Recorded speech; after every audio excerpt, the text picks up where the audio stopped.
네, 유수아 사람들, 청취자 여러분들 반가운 손님 한 분 소개해드리겠습니다. 조금 전에 소개해드린 대로 주호영 국회 정각회 회장 모셨습니다. 먼저 우리 청자님께 인사말 좀 부탁드리겠습니다. 예, 애청자 여러분 만나 뵙게 돼서 반갑습니다. 지난 19일 우수가 지나고 이제 경칩을 눈앞에 두고 있습니다. 우수 경칩에는 대동강물도 풀린다고 하는데 이제 다가온 새봄처럼 활기차고 건강한 나날이 되기를 소망합니다. 예, 이제 봄이 오는 소리가 오고 그저께 또 눈도 한번 내렸습니다. 네. 지난주인가요? 국회 정각회 차원에서 조계종 총무원장 설정섬을 모시고 법회를 봉행했는데 제가 들어보니까 여법이 잘 진행됐다고 들었습니다. 국회 정각회 차원에서 이제 총무원장 되시고 나서 아마 처음으로 맞이한 그런 법회 같은데 어떠셨습니까? 저희들 국회 정각회는 불자 의원 43분으로 구성이 되어 있는데요. 매월 법회를 가지고 있습니다만은 사실 총무원장 스님을 모시고 하는 신춘법회가 가장 큰 법회이고 또 가장 큰 행사이기도 합니다. 그래서 여러모로 신경이 쓰였는데요. 많은 불자 의원들이 참석을 했고 또 이 정세균 국회의장님과 유승민 바른 미래당 대표 또 김성태 자유한국당 원내대표도 참석해서 조금 자화자찬 같아서 민망스럽습니다만은 많은 분들이 근래 국회 정각회 법회 중에서 참 잘된 법회였다는 그런 칭찬을 들었습니다. 아니, 국회 정각회가 주최한 행사에 의장이 오시고 각 당 대표가 오셨다 하면은 이거는 사실상 국회의 모든 대표가 다 온 그러한 행사다. 종교의 행사치고는 꽤 규모가 컸다. 이제 이렇게 볼 수가 있겠네요. 예. 아까 좀 말씀했지만 국회 정각회 한 번 더 말씀을 좀 나눈다면 최초에게 만든 게 그때 과거에 권익현 의원, 김태호 의원 이런 분들이 이제 처음에 이걸 결성을 하기 시작했는데 어떻게 이거 만들어지셨죠? 제가 정확한 연도는 기억을 못 하겠습니다만은 대략 한 33년 전인가 말씀하신 대로 권익현 전 의원이 초대 회장이 되셨고 이어서 김태호, 서석재 이런 쟁쟁한 정치 선배들이 정각회 회장을 맡아서 국회 신행 활동을 이끌어왔는데요. 국회 본청 둥그런 돔이 있는 건물에 법당이 있었습니다. 있었는데 법당이 조금 작아서 매월 저희들이 이 법회를 할 때 밖에 복도에 서서 법문을 들어야 되는 분도 있고 이래서 3년 전에 좋은 위치에 제일 앞쪽에 면적을 많이 넓혀서 법당 면적을 아주 좋은 법당을 조성을 했습니다. 그래서 누구든지 오시면 편안하고 좋다 그러시는데 평소에도 24시간 문을 열어서 국회 불자들이 언제든지 기도하고 또 수행할 수 있는 그런 공간으로 활용을 하고 있습니다. 국회 정각회도 있고 국회 직원들 모임에 또 모임이 하나 더 있고 그다음에 또 국회 정각 동호회도 이렇게 제가 알기로는 그렇게 있는데 지금도 그분들이 활동하고 계십니까? 국회 정각회를 처음 만들 때 이름을 정각동호회로 만들었습니다. 그래서 이걸 줄여서 이제 정각회로 됐고 지금은 정식 이름이 정각회로 되어 있습니다. 되어 있고 국회 직원 불자회도 별도로 있었는데 2년 전에 국회 정각회로 통합을 해서 그렇군요. 직원 불자회 회장 하시던 분이 정각회 부회장을 겸해서 지금은 의원이다. 직원이다 구별할 필요 없이 같이 진행 활동을 하고 있습니다. 부처님의 이제 국회에서 말했는데 부처님이 도량에서 다 모여서 그렇습니다. 그걸 하고 있군요. 그래서 이런 분들이 또 모여가지고 이번에 또 스리랑카인가요? 우리 불교 국가 거기에 이제 성지 순례를 하는데 주영 회장님께서 그걸 리드를 해서 모시고 간다고 들었습니다. 한 언제부터 갈 예정입니까? 3월 7일부터 3월 14일까지 7박 8일이 되겠습니다. 제가 국회 정각회 활동을 해보니 매월 첫째 수요일 날 1시간 반 정도 법회만 가지고는 신행 활동의 갈증을 좀 메우기가 어렵다 싶어서 2012년에 인도 그다음에 네팔 성지순례를 다녀왔고요.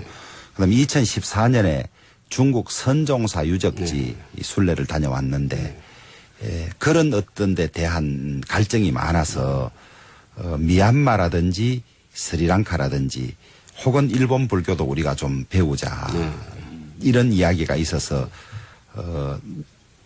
꾸준히 이어왔는데 이번에 다 같이 스리랑카를 좀 먼저 가보자 그래서 한 20분 정도로 그 성지 순례단이 구성이 됐습니다. 자, 이제 스리랑카 하면 우리 불교 국가임에도 불구하고 이렇게 우리 일반 불자들은 그 갈 기회가 많이 이제 없는데 이번에 그 스리랑카 독립 70주년 그런 기념식도 한 걸로 알고 있고 그래서 아마 의미가 좀 큰 것 같습니다. 그리고 그 조금 전에 이제 그 설정 스님 말씀을 드렸는데 요즘 설정 스님께서 어디를 가든 간에 수행 풍토를 강조하시고 또 불자라면 수행을 마땅히 해야 된다 이런 말씀을 참 많이 하시고 계시거든요. 그 중에 또 그분께서 이때 들어보니까 우리 문화재에 대한 그런 관심도를 상당히 많이 갖고 있고 문화재에 대한 좀 정치권의 인식 변화를 좀 강조를 하시던데 그건 어떻게 보셨습니까? 예.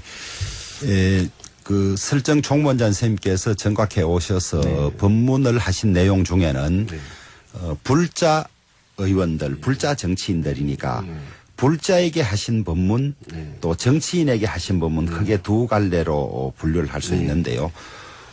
불자의 입장에서는 진화를 찾는 노력을 게을리하지 마라. 사람은 자기가 어디서 와서 내가 누구이며 어디로 가는지 아무도 모르는데 불자라면 하루에 30분이라도 앉아서 내가 누구인지 불교 본질적인 공부를 해서 진화를 찾는 노력을 게을리하지 말라는 법문을 하셨고요. 정치인으로서는 당리 당략을 따지지 말고 오로지 국민만 마음에 두고 믿을 신자 무신불립이다. 신뢰를 주는 정치를 하라. 이렇게 말씀을 하셨고 이 법회 이전에 정세균 국회의장과 면담 시간이 있었습니다. 거기에서 저는 이제 그 자리에서도 들었지만 딴 자리에서도 여러 번 들었습니다만은 국보나 보물의 70%가 불교 문화재인데 그렇습니다. 다른 문화재는 국가가 유지라든지 보존에 전 국비를 투입하면서 불교 문화재에 대해서는 노력을 소홀히 하고 있다. 아예 그냥 불교에 맡겨놓고 국가가 의무를 다하지 않고 있다. 예컨대 종묘라든지 세종대왕 영릉이라든지 이런 데는 지키는 사람 월급까지도 나라에서 다 주지 않습니까? 맞습니다. 그런데 해인사 우리 팔만대장경의 경우에 스님들이 다 지키시는데 그 지키는 스님들에게 나라에서 국보라 그래놓고 그 비용을 주지는 않고 사찰이 다 부담하라.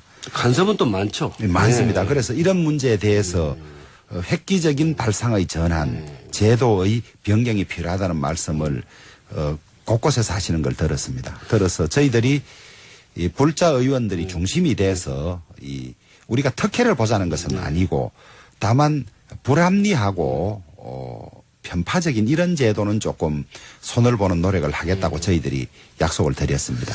그러니까 그 모든 우리 국민들의 인식의 변화가 필요할 것이고 그리고 또 이 법을 만드는 국회의원으로서 이거는 종교를 떠나서 어떤 그 문화재에 대한 인식 변화가 좀 필요할 것 같습니다. 한 예로 그 유럽 같은 데 가보면은 종교를 떠나서 그 시대를 떠나서 그 나라의 관광 수입 또는 그 나라의 문화재의 가치가 있다면 정말 정부가 적극적으로 나와서 이걸 보존하는 걸 보면서 역시 이래서 선진국이나라는 그런 느낌을 많이 받았거든요. 그러니까 이번 기회를 통해서 우리 정각회 우리 주호영님을 비롯한 우리 정각회 불자 의원뿐만 아니라 타종교 이웃종교 의원님도 같이 공감할 수 있는 그런 포럼 같은 걸 많이 개최해가지고 공감대를 좀 형성했으면 하는 그런 바람입니다. 예, 그렇게 하도록 하겠습니다. 자, 앞서 그 소통을 이제 이야기했는데 우리 주호영 의원 하면 그 정치권에서 여야를 넘나들면서 소통할 수 있는 몇 안 되는 정치인 이렇게 이제 뭐 알려져 있습니다. 대인 관계도 굉장히 부드럽고 또 진정성 있다고 하던데 그 평소에 마음 수행을 열심히 하는 불자이기 때문에 가능한 부분이 아닌가 이렇게 싶습니다. 방금 말씀하신 그런 점도 있고요. 제가 또 국회 정각회장이면서 부처님의 가르침과 다른 행태의 정치를 한다면 이 불교에 대해서도 자칫하면 욕볼 수 있다 싶어서 너무나 조심스럽고 한 측면이 있습니다만은 우리 그 통적 불통이요. 불통적 통이란 말이 있습니다. 소통을 하면 아플 통자 아픔이 없고 네. 소통을 하지 않으면 아픔이 있다 이런 뜻인데요. 다른 우리 사회의 모든 영역도 그렇지만은 특히 정치의 영역에서는 소통이 필요하다고 봅니다. 우리 불교 유식론에 보면 제8 아레야식 함장식이라고 있지 않습니까? 사람은 각자 이 오식이나 육식으로 받아들이는 감각이 다 다른데 내가 알고 느끼는 것을 상대방도 당연히 알고 느끼고 있다고 생각하면 거기에서부터 이제 불통이 생기는 거죠. 그래서 내가 알고 있는 것은 이런 부분인데 상대가 알고 있는 것은 어느 것인지 확인을 하고 서로 그 인식의 차이를 좁힌 다음에 어떤 결정을 해야만 서로 간에 합의가 되고 화합이 되는 것이지 이 상대방은 전혀 다른 생각을 하고 있고 달리 인식하고 있는데 내 생각을 강요해서는 되지 않는 것이 아닙니까? 그래서 불교 교리에 의하더라도 사람은 업이라든지 인식의 차이라든지 다름을 인정하고 나와 다르다고 그것이 틀린 것이 아니거든요. 그런 전제에서 어떤 결정을 하고 조직을 이끌어야만 그 조직의 화합도 되고 그 능력도 극대화되기 때문에 저는 소통은 정치의 영역뿐만 아니라 가정이라든지 누구라든지 나 아닌 남을 대할 때 필요한 영역이라고 그렇게 생각을 하고 그것을 현실 정치에서 접목하려고 많이 노력을 하다 보니까 저를 소통, 화합 이런 쪽으로 좀 인정을 해 주시는 것 같습니다. 그리고 뭐 앞에 우리 이제 나레이션에서 나왔지만 우리 주호영 의원님 하면 또 판사 출신이시고 또 대구에서 공부를 하다 보니까 또 의원을 한 거였지만 능인고를 졸업하시고 또 걔도 이미 또 받으셨다고 했는데 예. 기사 스님이 어떻게 되시죠? 저는 85년에 군 법무관 훈련 받을 때 월탄 큰 스님이 오셔서 저희들에게 수계법회를 하셨는데 그때 월탄 스님으로부터 자우라는 법명을 받고 계를 수지하고 있습니다. 어떤 뜻이죠, 자우가? 자비로울 자자 지부자라고. 그러니까 이 법명부터가 벌써 지금 그런 소통의 그런 뉘앙스가 쫙 깔려 있군요. 근데 그러다 보니 또 몇몇 분들은 정치인에게 카리스마를 요구하는데 너무 자비 화합 이러니까 카리스마가 부족한 것이 아니냐라고 지적을 하긴 합니다만은 지금의 리더십은 권위적 리더십이나 카리스마적 리더십이 아니고 그렇습니다. 화합형 소통 리더십이 필요한 때이기 때문에 저는 그냥 웃어 넘기죠. 네, 맞습니다. 저도 뭐 현장에 뛰다 보면은 대립의 어떤 인사보다는 소통의 인사. 그래서 과거에 지금 우리 국회의원 벌써 4선이신데 과거 이렇게 선배들의 이야기 들어보면 가는 김상현, 훈홍, 김상현 같은 분들 그다음에 이 여야를 넘나들면서 대화를 이끌었던 그런 그 중견 정치인, 어른 정치인이 없다 이런 아쉬움을 많이 토로하더라고요. 특히 여야가 극한 대립이 됐을 때 이걸 중재를 할 수 있는 그런 부분에서는 아마 우리 주호영 의원님이 여야를 정말 넘나드는 그런 국회의원이 아닌가 지금 이렇게 우리 기자들도 그렇게 보고 있습니다. 한 가지만 더 여쭤보겠습니다. 저희가 여러 가지 BBS 불교방송 기자들이 보면 밖에 나가다 보면은 불자 감소라는 이야기가 좀 많이 있거든요. 그래서 거기에 따라서 오히려 좀 더 능동적으로 나가면 이걸 더 많이 더 대중을 끌어올 수 있겠다 하는데 지금 국회 정각회가 있고 또 당은 좀 다르지만은 역시 이제 문재인 정부의 청와대 불자회가 있습니다. 그리고 또 공무원 불자회가 있고 이 삼각편대를 어떻게 잘 리드해 나가느냐 하는데 이번에 하승창 청와대 수석이 이제 회장을 취임했고 또 전국 한국 공무원 불자회 또 따로 있는데 이걸 주도할 수 있는 분은 제가 볼 때는 우리 주호영 의원님 같은데 어떻게 보십니까?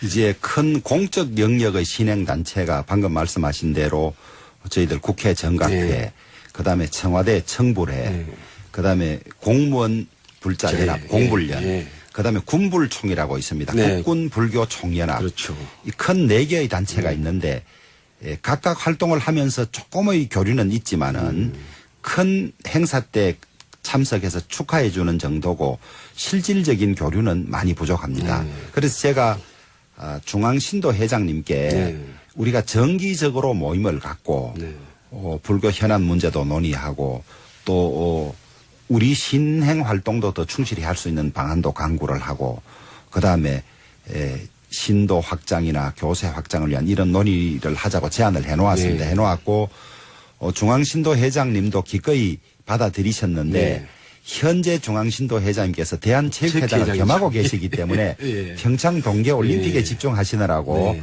아마 평창 동계올림픽이 끝나면 같이 모임을 네. 갖고 정기적으로 법회도 합동으로 할 방안이라든지 이런 예. 걸 강구하면서 저희들이 활발히 활동하려고 합니다. 자, 이제 불교 이야기는 이제 이 정도로 좀 접고요. 자, 정치 현안 이야기로 한번 넘어가겠습니다. 이제 한국 정치가 유례없던 5당 체제, 이제 교섭 단체로만 본다면 이제 3당 체제 도입했는데 어찌됐든 통합 과정에서 제1야당 의원으로 지금 등장을 했거든요. 이런 이제 다당제 변화 그리고 또 개헌 문제 여러 가지 이제 정치 현안 문제가 지금 대두가 되고 있고 이제 하반기 국회의장도 뽑아야 될 입장이고 그래서 이런 것을 어떻게 지금 보고 계시는지. 일반적으로 대통령 책임제를 하는 나라는 양당 체제가 확립이 되어 있고요.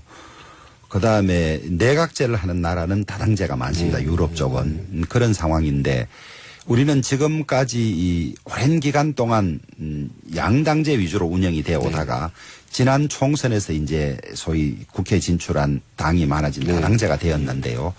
일장일단이 있습니다. 양당제 하에서는 양당의 의견이 대립되면 해소할 방법이 없었던 단점이 있는 반면에 양당만 의사결정을 하고 합의가 되면 국회 의사결정이 쉽게 되는 장점이 있었던 반면에 다당제는 극한 대립이 생겼을 경우에 여당과 제1야당이 극한 대립이 생겼을 경우에 다른 야당들이 중재할 수 있는 여지가 있어서 극한 대립을 피할 수 있다는 장점은 있습니다만은 또 국회 의사를 모으는 과정에서 여러 당의 의사가 합치돼야 되기 때문에 대화와 타협적인 의회 문화가 형성되지 않으면 질이 멸렬할 수가 있는 그런 또 단점이 있습니다. 있는데 다행스럽게 지금 20대 국회가 된 지 2년 남짓 되어 가는데요. 지금까지는 장단점이 섞여서 드러나고 있습니다만은 다양한 국민들의 욕구를 정치에 반영하려면 다당제가 바람직한 측면이 있는 모양입니다. 다만 우리가 처음 경험하는 그런 제도이고 하기 때문에 대화와 타협적인 풍토만 만들어가면 좋은 성과가 있지 않을까 이렇게 생각을 합니다. 특히 이제 그 개헌 문제가 지금 여러 여야 또는 청와대까지 언급이 되고 있는데 이 개헌이라는 거는 역시 그 국민의 이제 동의를 받아야 되는 부분 아니겠습니까? 또 우리 같은 경우는 그 세계적 유례가 없는 특수한 상황 남북이 대치하고 있는 상황이기 때문에 이 개헌에 대해서 궁금한 점들도 많은데 정리정돈이 지금 안 되고 있는 것 같습니다. 어떻게 보십니까? 개헌에 관해서는 시기와 내용 두 가지 측면에서 접근을 할 수 있는데요.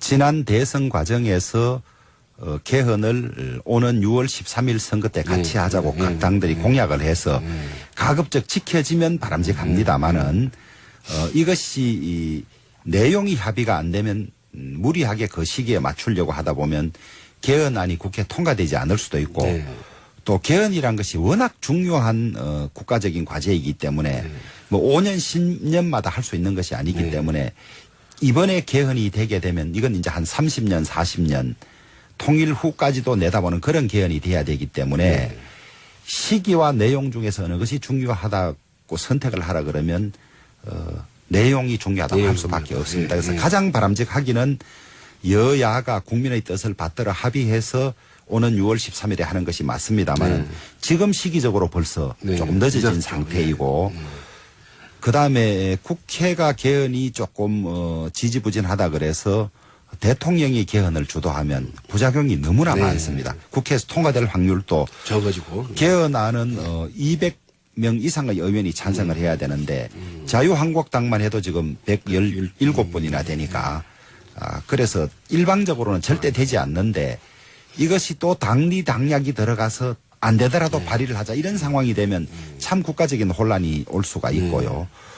그다음에 지난해 있었던 소위 촛불은 촛불에 드러난 국민의 민심은 이제 이 전제적 제왕적 대통령제는 실패했으니까 이 시스템을 뜯어고치라.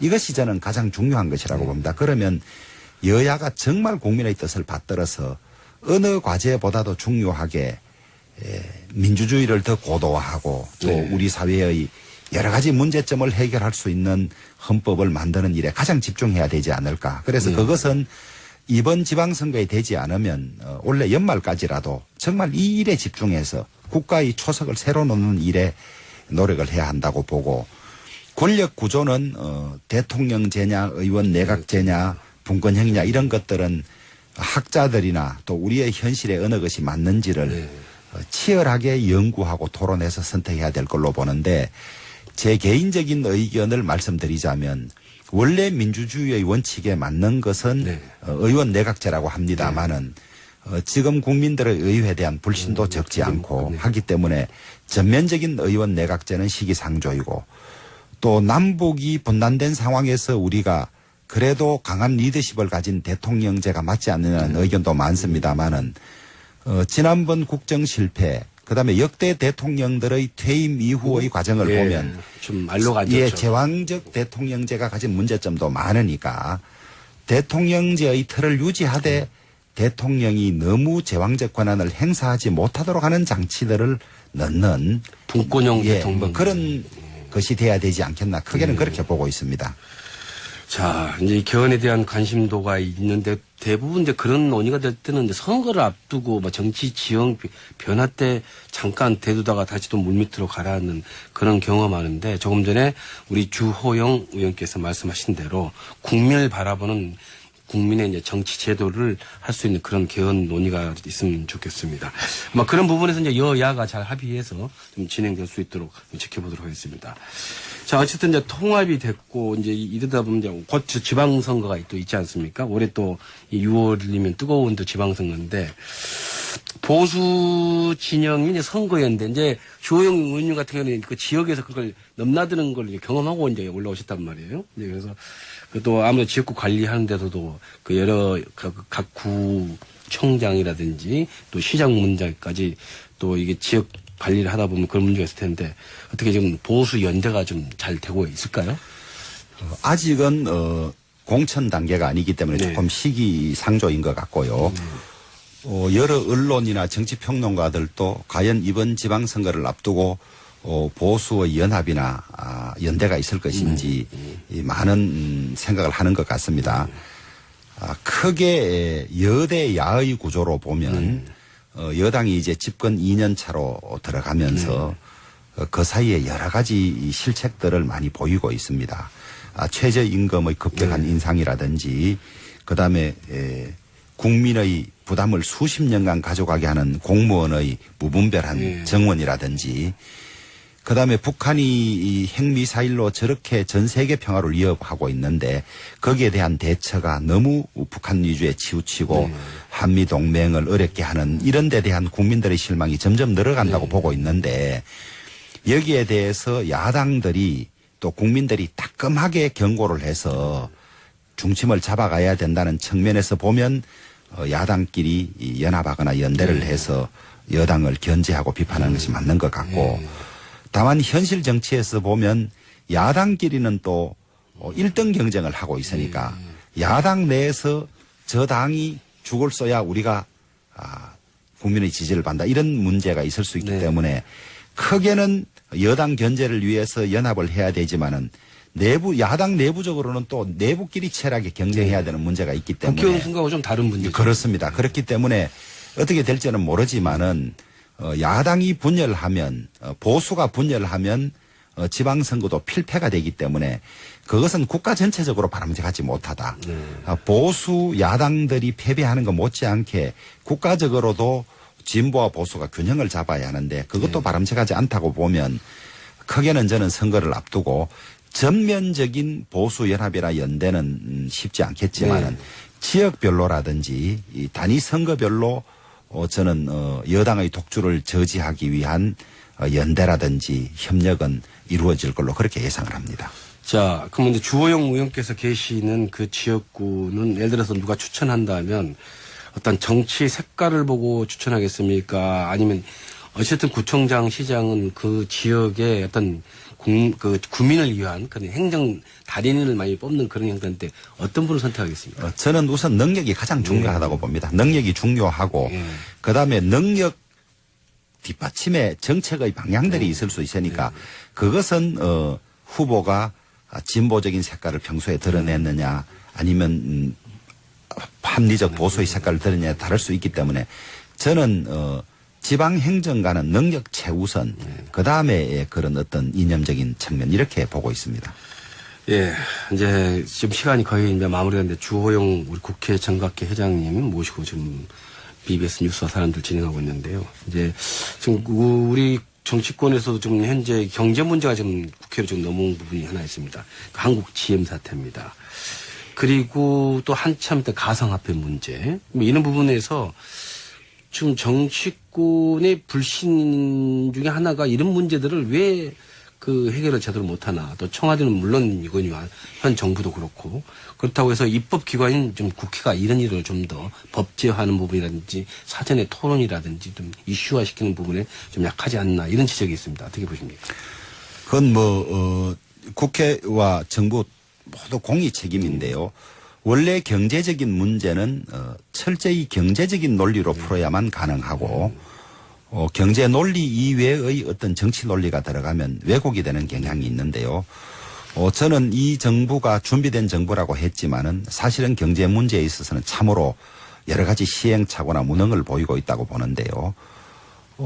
일부 지금 청와대 경제 책임자들, 소위 경제수석이나 정책실장이나 이런 분들이 경영을 전공한 분들이 들어와 있고 실물 경제를 경험한 분이 거의 없는 이런 문제점을 지적하는 분들도 있고요. 그 다음에 또 그런 점은 우리가 그 양해를 하더라도 이론이나 논리 자체가 시장의 큰 흐름과 다른 너무 이념 과잉의 정책을 펼치려고 하는 것이 아니냐.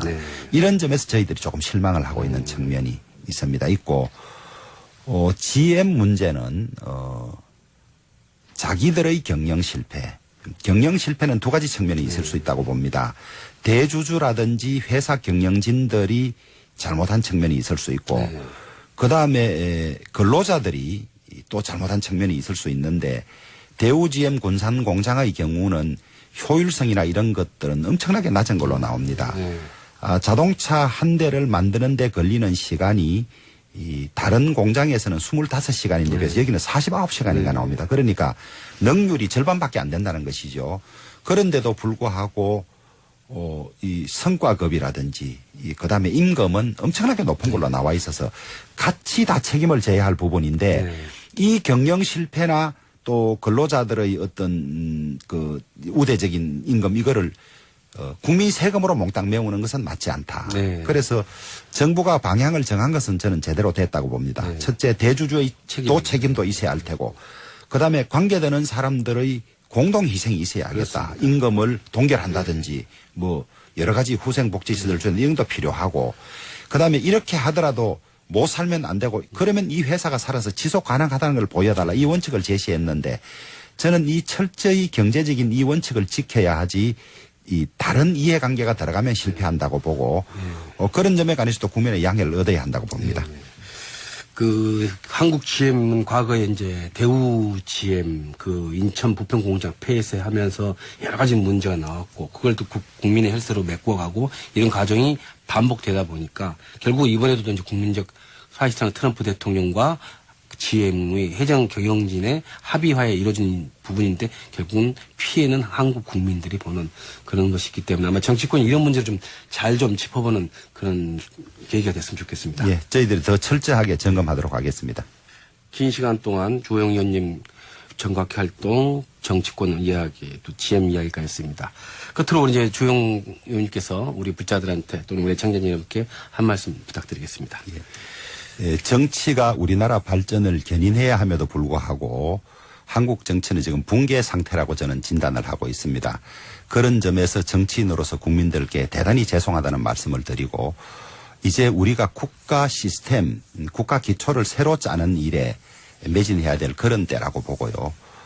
깨어있는 국민들의 부럽던 의식이 우리 국가의 진로를 결정한다는 말씀을 다시 드리고 싶고 다만 경제 문제나 여러 정책에 있어서 이 세상에 공짜는 없다. 철저히 우리들의 노력, 그 노력의 결과만이 나라를 발전시키고 개인을 발전시킬 수 있다는 말씀을 시청자들께 드리고 싶습니다. 네, 지금까지 소통의 달인이라고 평가받고 있는 국회 정각회 주호영 의원을 모시고 말씀 나눠봤습니다. 감사합니다. 예, 우리 불자들을 뵐 좋은 기회 주셔서 고맙습니다. 네, 감사합니다.